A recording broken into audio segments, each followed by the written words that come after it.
Hey friends, welcome back to the MPL Weekly. I'm Becca Scott here with Eric Froehlich and Marshall Sutcliffe. Hey. And this is probably the best division, I think. That Why did you say probably? Definitely the best division that we're heading into, and that's because it has the best player in the world, which is sitting here right now. We have a very, we can touch him. Is that okay? Do you to my poke? Elevated Okay. to GOAT status. Here's our current standings for the Pearl division. Brian Braun-Duin on top right there with 5-1, but you know that's only 6 games out of 7. Eric Froehlich sitting next to us, also with his name on the board right there. Eric, what do you think about when you look at this? You just stay silent there because you know what happened. You were there, but we don't know what happened. Well, we should talk about Andrew Kineo and Javier Dominguez. And how. So let's break down the tiebreakers real quick. We've talked about this a few times throughout the show. Becca outlined at the beginning. Of course, match wins most important. If Brian wins, he's in. 6 wins. No one can get there. If he loses, that changes dramatically. He's down at 5-2. I'll also be 5-2 if I beat him, since we're playing each other. Andrew and Javier both have the opportunity to get to 5-2 this week. Now, the first tiebreaker, should we have the same number of match wins, is game wins. And that is the number of games you win inside each match. So each match win is, of course, going to be 2 games. But in your losses, that can vary. You can win 0, you can win 1. Brian lost to Javier 2-0 early on in the season. Andrew has also a loss 2-0, so he only has 8 or 9 game wins, so he can only get to 10 or 11. Javier lost 2-0 to me, so he again only has 8 or 9 game wins. He can only get to 11. Brian, because he lost 2-0 to Javier, also has 10 game wins, while my record right now, I have 10 game wins as well, despite only 4 match wins, because both of my losses were 2-1. So that means if I win this match, I'll be at 12 game wins. No one can match me there, and so if we all have 5 match wins and I have 12 game wins, I get to win the division. So it seems like you know an incredible amount about how this breaks down, more so than any other division. An impressive memory. Oh, no. He's a professional. He did his research. Yeah, definitely. Very much so. Well, there's not too much more that we can say. So it's a clean win in it. Yeah. It's a clean win in it, is what we're saying. Javier and Andrew can both get their 2 mythic points to get to 5 match wins, but they cannot win the split. It is this match will determine it. Whoever wins, wins. And it should be noted here that you look very fierce in your photo. Thank you. It's a lot of makeup. A lot of top finishes for you. Very impressive there. Let's see the Esper mid-range from BBD. This is Esper mid-range. We've seen it before. It's a Which version deck. is this? This is the one that's more similar to like Canister's version, right? Yeah, this is a bit of a mix. You don't see Ugin very often. This deck also has Thief of Sanity, so different from Brad's version. His main deck, Elder Spell. The most important cards are not the key cards for the entire deck. For this matchup, cards like Hostage Taker and D-Spark are going to be huge, because those are the few and far between answers for cards like Rekindling Phoenix and for the Immortal Sun, which are kind of the big cards in my deck that we are about to see next. Oh, here it is. This is the deck I'm playing. The key aspect is, of course, being on play. And then the mana creatures just kind of ramping into cards that are hard to deal with. The Immortal Sun is pretty tough for him. He's got, again, like I said, the Hostage Takers and D-Sparks game 1. He's got Thought Erasure to take them. He gets more answers after sideboard, so those cards will probably come out. Yeah, if you're able to get Land or Elves on the play in this matchup, the key to that is that this deck has 4 Thought Erasures. Brian's deck does. And so if you're able to cast Thought Erasure on turn 2, and let's say I'm on the draw and have my nut draw with turn 1 Land or Elves into 3-drop, Thought Erasure can help break that up. If I am able to play Land or Elves on the play into one of my 3-drops, even if he's able to play a Thought Erasure, well, now he's behind, really on the back foot potentially, and it's going to be much harder for him to come back into the game. So those are kind of the big haymakers. If I'm able to go turn 1 Land or Elves on the play, it's really hard for him to beat that. On the draw, a little bit easier. Being on the play is kind of a huge thing. And I've got a lot of cards that are very hard for him to answer, but he's got a few answers to them. Well, this is a delight to have you here casting, or being the expert on your very own game, as you're in the driver's seat. And let's go ahead and see that game play out. Match. All right, let's get into it here. Eric, this is, as Becca just said, this is a real pleasure because we get to play along with you, an MPL level player here, and we get to just sit alongside. And I want you to kind of take the reins here and describe your thought processes as things went. Of course, you wouldn't have access to the hand information that we have here, but it's necessary for the broadcast. But walk us through what was going on in your head. I mean, these first few turns are early. What are you looking to cast here on 2? This hand is exactly fine for being on the play. I want to get out Paradise Druid early because I don't have a 3rd land. I want to make sure that I can at least cast something of relevance next turn. Throwing out Growth Chamber Guardian against an opponent that has a bunch of copies of Tyrant Scorn and Yeah. similar other effects is not exactly where you want to be. Now, what about here? You have the opportunity to Lightning Strike the hero and take that problem off the battlefield, or you could cast like a Phoenix.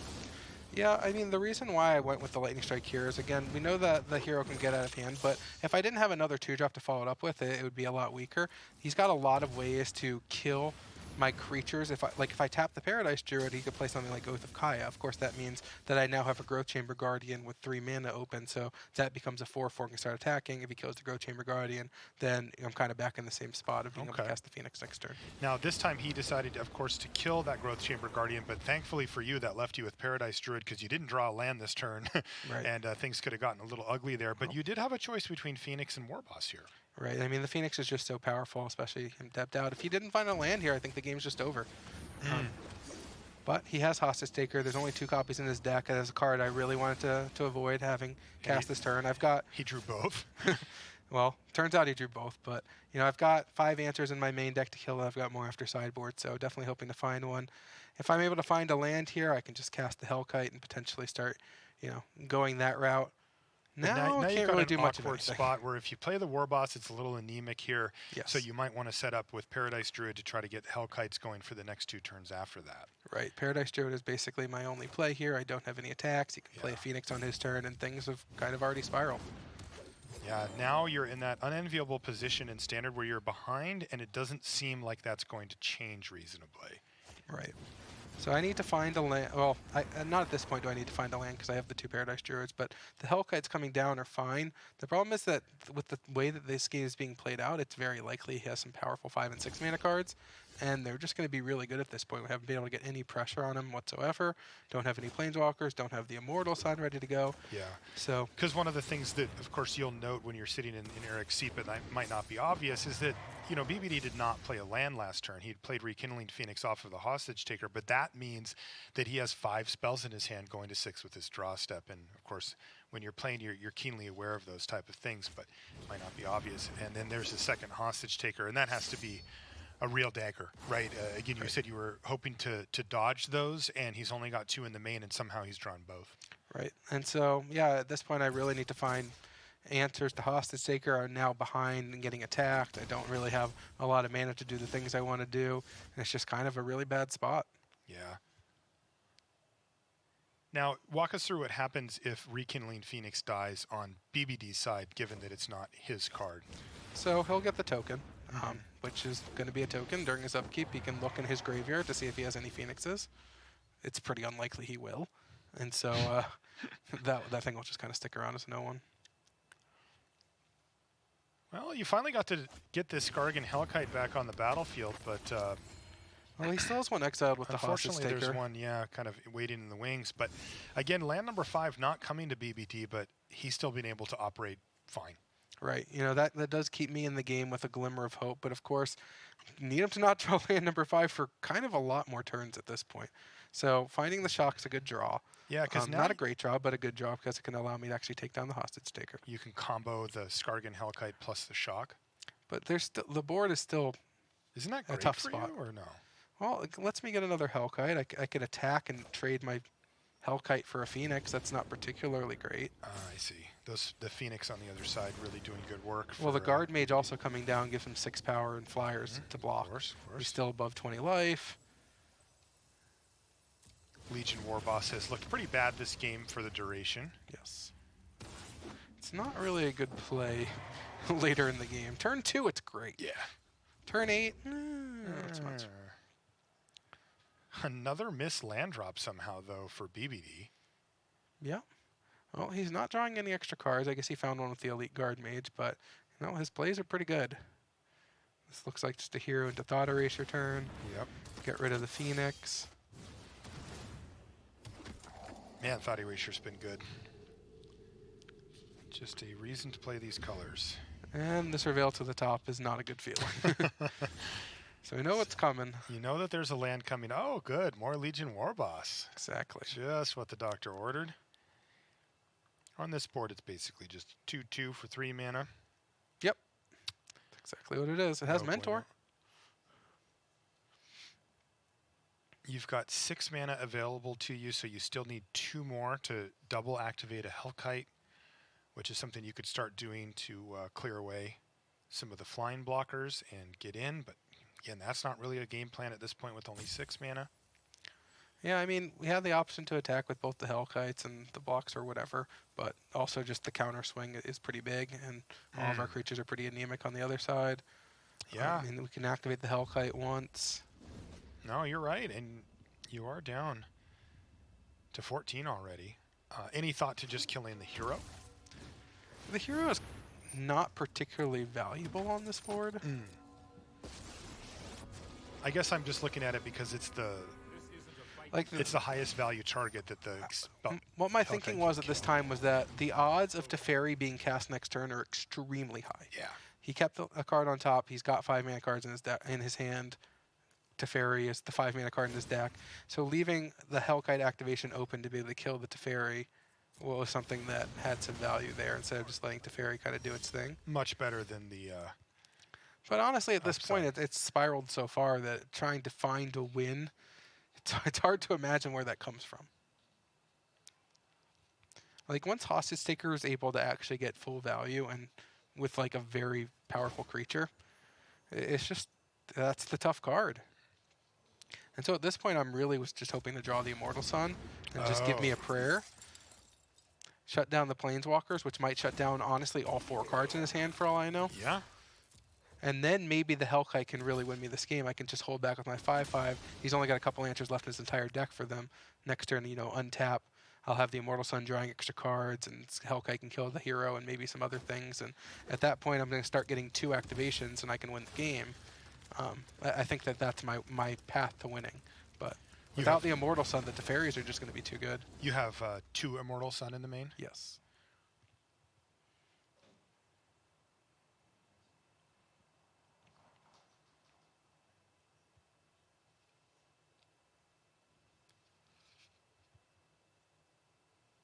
BBD has now fully found his lands, by the way. He's got 5 with 6th in hand. But like you said, Teferi is such a harbinger of bad things to come. Yep. Time is much more malleable than people think. Now you've got a couple of Skargan Hellkites floating around the top part of your library somewhere. Right, but also with this attack, it's 6 in the air, and so I'm just dead to the Flyers next turn anyway. Sure. And so I can chump block the Hostage Taker, but it's not doing much if it attacks. If it doesn't, there's just kind of nothing at this point. Yeah, this looks like kind of no way out here. BBD is leveraging the fact that you were down to 14, took 12, or took 2 off of the stomping ground, and now he just has the Air Force, and with the forest off the top, that is the game going to Brian Braun-Duin. So walk us through sideboarding. What happens here in this particular matchup from your perspective? So this is a deck that was designed by streamer, Twitter user, arena deckless aficionado, Yo-Man. And I talked to him some about what my plan should be, and I ended up deviating pretty far from what his original plan was, especially on the play. I think the original plan is take out things like Legion War Boss. I wanted to leave some of them in, or leave them all in on the play, and kind of take advantage of being on the play. That turn 2 War Boss that you mentioned possible. Right. It's also just with his plan kind of being public, I expect Brian to maybe adjust a little bit more to what you might expect from seeing that, I guess. And so that was my plan on the play. And then on the draw, I was going to maybe take out some of the war bosses, if not all of them, and go into a bit of a more controlling route and make sure I have some more answers to the creatures. And so this is our opening hand. It's not very good. 4 lands and 3 3-drops. If I could replace one of these lands with a Llanowar Elf, though, that hand would have been pretty good. Yeah. Well, here's 2 of them. Yeah, well, this one I'm going to keep. And we have Llanowar Elves and we have Domri, and that's, can't ask for too much more than that. I have a removal spell, and basically any spell off the top is going to be pretty strong here. Next turn, I'm going to get to go Domri and Llanowar Elf. By the way, props for the sleeves. Match your archetype. And the avatar. BBD on the other hand, clearly a heathen. I've lived with animals my entire life. Explains a lot. He's playing sleeves that represent the two of the colors, or at least one of the colors that he's not playing. Domri into double Llanowar Elves. Okay, so you've got mana. You just need payoffs at this point. Yep.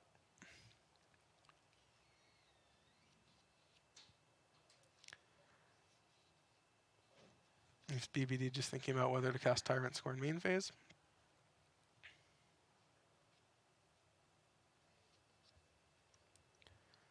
I assume he's choosing not to because he's got Deputy of Detention in his hand. Get the 2-for-1 next turn. Yeah, He's although just wondering Deputy, if it can get too far out of hand. yeah, Deputy is a lot less exciting when there's already a Domri on the other side of the battlefield. Because that thing can just fight it. Almost anything can fight and kill a Deputy. Yep.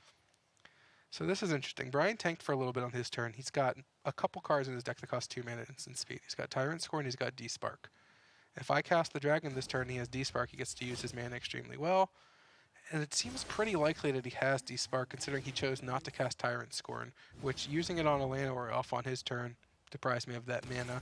It's likely he's going to do it on my turn anyway. There's a lot of reasons why, if he had Tyrant Scorn, he would cast it. Honestly, at this point, I think he likely has both. Or that he at least has D-Spark, and obviously he ends up casting the Tyrant Scorn here, so more likely that he has it since he cast it. But, you know, this thing can't actually target the Gruul Spellbreaker because it's my turn, has hexproof, so it still has to kill a Llanowar Elf. And he's going to take a chunk of damage. Yeah, you're applying a lot of pressure here, though, thanks to Domri's static ability. Yep. That was 6 damage even after that Llanowar Elf died. Yeah, I mean, his turns are going to be pretty good. Look, he's got the Oath of Kai available that kills a Spellbreaker, sends him back up to 17, or and he goes with the Deputy. But have the Lava Coil. Yeah, he's kind of forced to use it on the Domri itself for the reasons that you said, right? It's just Yes. a simple fight. But like you said, Lava Coil in your hand, nice. That'll get you Domri right back on the battlefield again. Take it up for no value, but you get 2 extra damage in by making sure that thing's off the battlefield. And now he's got to deal with the battlefield, and I'm going to be able to cast the Hellkite next turn unless he kills my elf. Wow, Still this draw is land. just a huge amount of pressure that you're applying at this point. Yes. So he can Oath away the Spellbreaker Yeah. and help stabilize his life total. But boy, a land off the library here. Ooh, that feels good. I would have rather had a big spell and lost the 2 damage from the elf, but I'll take it. Fair enough. I mean, no wrong way again. No, you're right. I forgot about the elf. But still, down to 4 now. Can PBD come back from this? Sure, right? It's got to be. You can. I mean, the thing is, Teferi's going to tuck the dragon, and then by attacking the Teferi, which you really do have to do, unless I draw a way to just win the game immediately, he's going to gain some life off that Oath of Kai again. So he's definitely not out of it, especially with Ugin still in hand. How good is Growth Chamber Guardian here? It's interesting Cast because, and activate. yeah, that's one line of thought is you can cast and activate to make sure that you're getting the value. You're shuffling away the dragon, which, you know, is 2 cards down Oh, anyway, so yep. not that big a deal. Of course, the other downside to cast and activate is if he happens to have Thought Erasure, you can take the copy out of your hand. Now, you know, he's got a lot of ways to kill the Growth Chamber Guardian, and although he's already used one of his Tyrant Scorn, I believe he only has 2 more copies. I don't think there's anything else in his deck that's going to kill a Growth Chamber Guardian at instant speed, so it's possible that, you know, I wanted to just hold off on actually activating it, but I don't. I used it now. This does lock in the value. Growth Chamber Guardian goes into your hand. Like you said, it does leave it exposed to a Thought Erasure. Boy, finding a Hero of Precinct 1 interesting here as well. So his options are either Ugin or Hero plus Thought Erasure. Yeah, I mean, Hero plus Thought Erasure is nice because he gets the token out of it, Which and blocks doesn't take the Llanowar 2 Elves. damage from the Ugin. Yeah. Whereas if he just plays Ugin and minuses it, then the Growth Chamber Guardian is still going to come down and get another Growth Chamber Guardian. Yeah, that makes sense. So at this point, I just need to draw most spells, and Domri is one of them. Domri is lethal. I can use Domri to fight Growth Chamber Guardian on the hero, play the other Domri, and fight the token. And that's only 3 damage total hitting the Growth Chamber Guardian with 4 toughness, and that would do it. That would do it. But the thing is, for that to happen, you need to make sure you cast Domri before combat and not do that. Wait, what are you foreshadowing here? At some Oh, point, no. at some Oh, point I no. went to combat, and then at this point I paused. I'm like, wait, why am I in combat? I have lethal. Yeah. All right. I don't know whether to call it a misclick or a brain slip or what happened at that point, but yeah, that happened. Okay, so now what?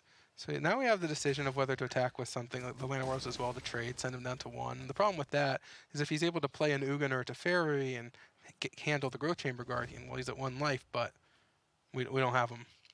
We don't have him locked up or anything, so. Wow, so now he gets to play Ugin, though? Does get to play Ugin. And then he has options on what to do with Ugin, either plussing and making the 2/2 or taking out the Growth Chamber Guardian. No, he doesn't have options here. He has to minus, because if he makes the 2/2, I'm going to fight the 2/2, and he's going to take 7. Of course, right. And then that spell has to be a winner, and he doesn't have any mana left, etc. So, Right. Okay, that makes sense. Ooh, Yeah, that's a good one. that is not quite lethal, though, right? You can get in for 4 here? Yeah, so at this point, it probably makes more sense to just take out the Ugin. He's going to gain the life back from the other creature. Right. But, you know, we're going to have a big board presence, and he's still going to be at 6, and we still have both the Domries to potentially fight things. Okay, so a fine spot for you to be in, and a lot of pressure on this draw step. And he has no targets for that D-Spark. Yes. Nice. So that's game number 2 going to you. So Ifro evens things up.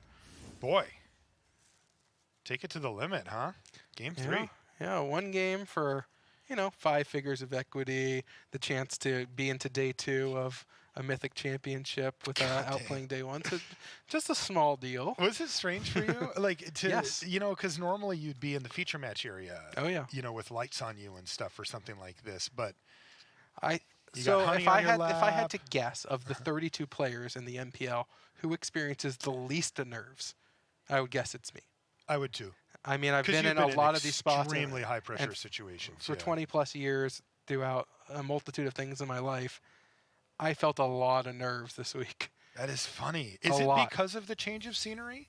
It's tough to say. I mean, I think a lot of it just has to do with, you know, caring. Like the Yeah. fire being back, the MPL kind of lighting that up, and you know, the chance to be in the final 16 of a Mythic Championship. I've never won a Mythic Championship. That is a great opportunity to win a Mythic Championship. Totally. Like you're already there. You're a handful of matches away from, you know, sealing the deal. Well, it looks like you're going to have to keep a 6 here. Is Yeah, this this a is a- keeper? this is a bad 6. Oh, it's a bad 6. Oh. Now what? You need lands, but I that need might lands keep you and alive. I need removal spells. Yeah, this is a really tough one. What about BBD's hand? Oh, boy. It's great, yeah. Looks fantastic. It's missing black. Ah.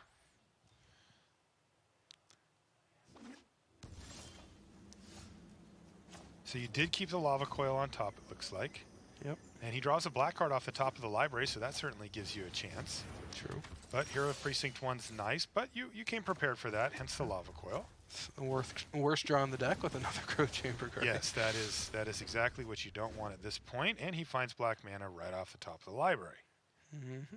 Now, he doesn't actually have a play here, though, does he? No, he just gets to play top land go or untap land go and leave up Tyrant Scorn, as the case may be. Well, it looks like you want to play the Paradise Druid anyway, and he can't Tyrant Scorn that right now, so that worked out pretty well for you. Yeah, if you're Take going to miss 2, a third BBD. land drop, I guess that's as good as you can Hey, hope it for. makes mana, and it doesn't die to Tyrant Scorn. That's true. But he's already on the value train, and this one we Right. know can get away from you very quickly. Ooh, there's a land, though. Yeah. So good place to start. You know, having an answer to deputy detention, though, happens to be pretty important. Yeah, for sure. And now he gets the double spell. The Tyrant Scorn is now turned on.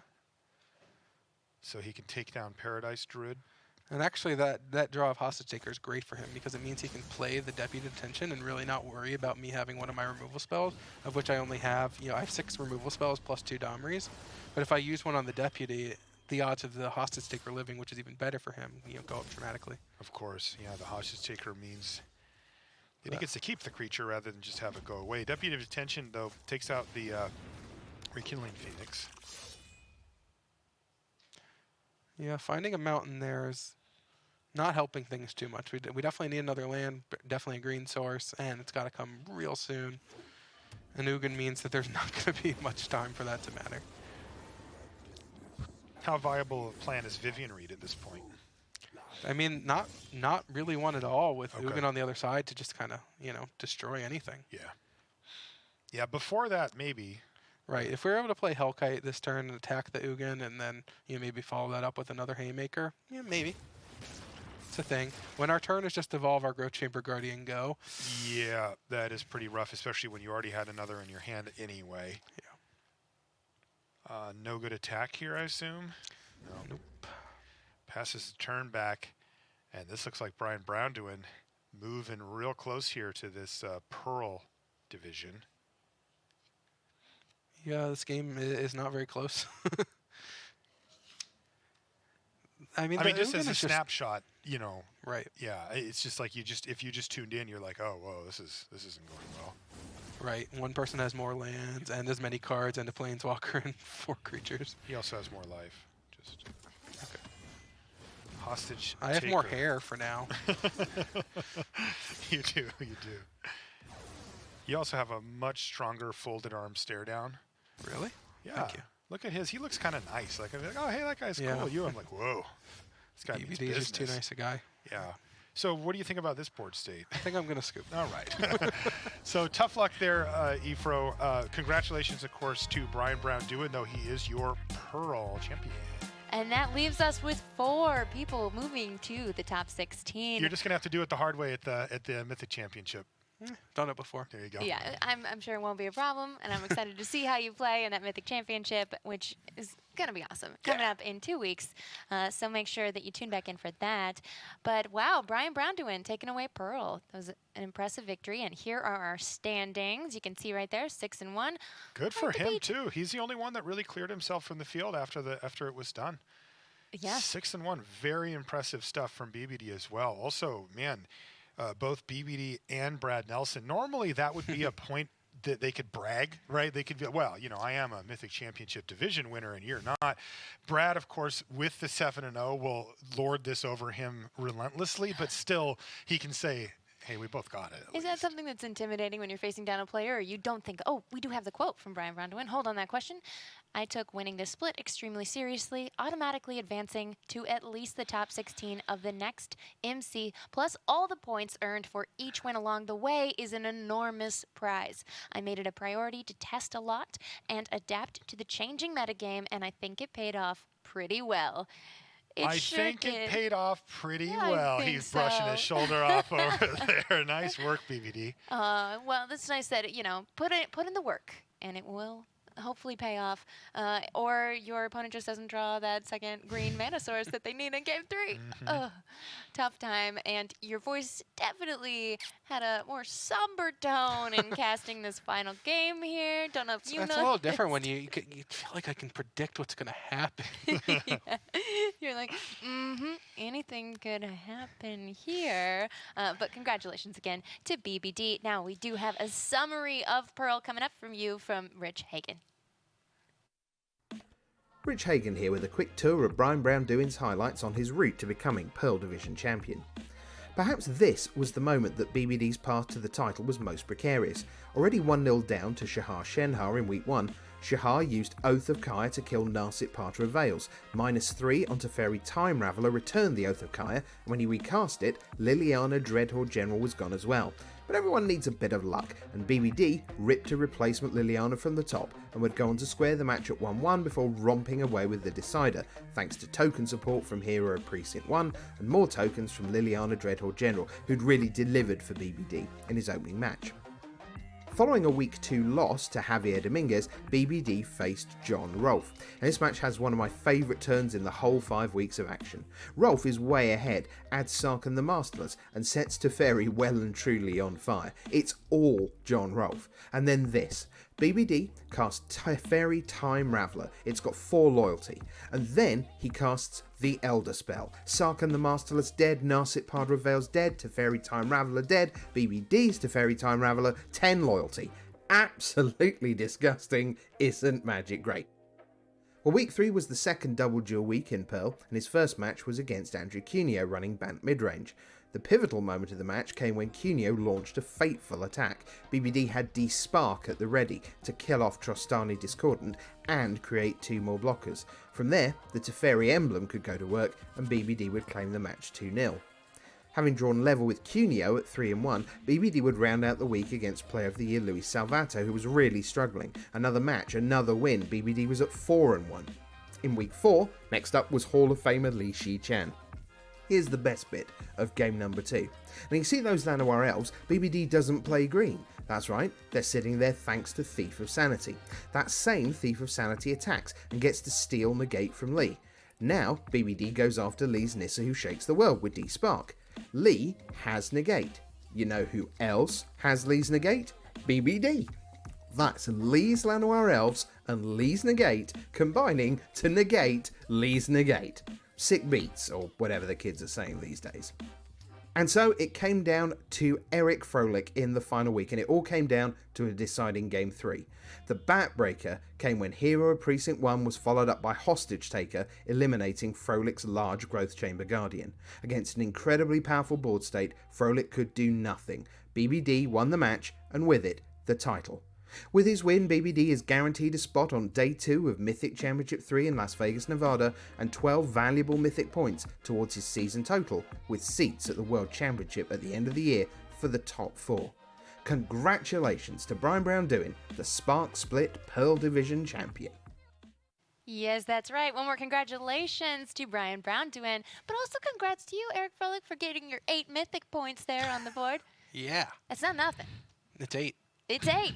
And now you're moving Turn on. it sideways and it's infinite. So. Oh my gosh. And that's like tapping it. Tap that 8. Love it. Of course, all of this was leading towards this Arena Mythic Championship coming up. But we do want to go over just everybody who won and those scores because it obviously, as each player has said, it does mean quite a lot to get to go to that top 16. And congrats to Brad Nelson, Brian Braun-Duin, Ken Yukihiro, and Ray Sato. Other things we want to say about this final state, all those mythic points there for the taking. I mean, they should be proud, right? This is a big accomplishment against the toughest competition that you could realistically put together in a small field tournament where it's round robin as well. There's just no breaks. There's no way to run well through this and only get your good matchups. You're just gonna have to plow through all these great players. And I mean, 6-1, 6-1, 6-1, and then the cool 7-0 for Brad Nelson. Super impressive. Just really big accomplishment for these guys.